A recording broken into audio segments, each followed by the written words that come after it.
वो डिसिप्लिन 20 साल की एज में नहीं किया जाता, वो डिसिप्लिन 2 साल की एज से स्टार्ट करना पड़ता है। ना सुनने की आदत डालिए, झुकने की उनको आदत डालिए। जो निर्णय उनके लिए लिया जाए वो उनको मानना होगा।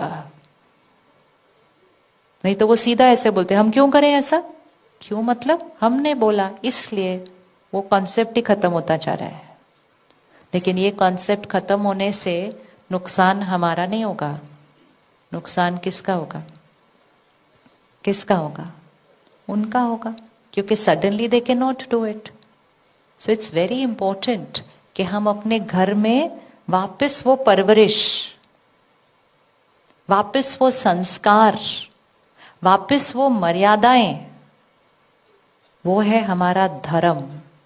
उस धर्म को अपने कर्म में लेकर आना है।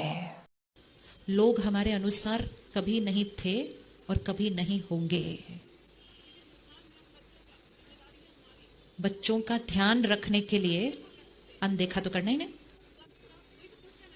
क्वेश्चन ये है कि सब कुछ करते हुए हर्ट नहीं क्रिएट करना।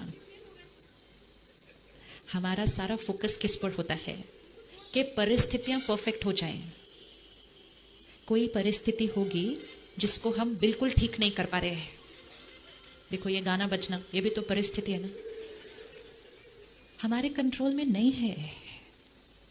इसको हम जितना जल्दी यहां सिंक कर देंगे ना बात को, ये मन सेटल होने लगेगा।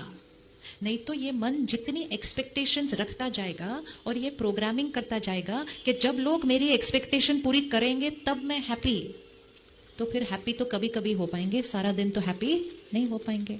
स्कूल में जब जाते थे तो भगवान को बोलते थे आज पास करा देना बस। क्या भगवान हमें पास करा सकता? वो उसी एज से सीखा, फिर जीवन भर बोलते गए अभी ये करा देना, अभी ये करा देना, अभी ये करा देना, ये करा देना। इंसेंटिव भी दे देते हैं।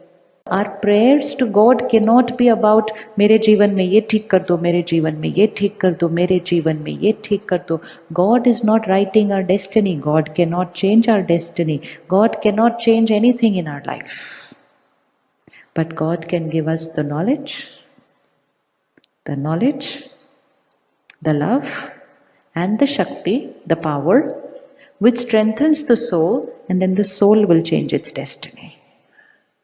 Same like a parent and a child. So we have to be very careful when we are talking to him. We need to know what he can give and what he cannot give.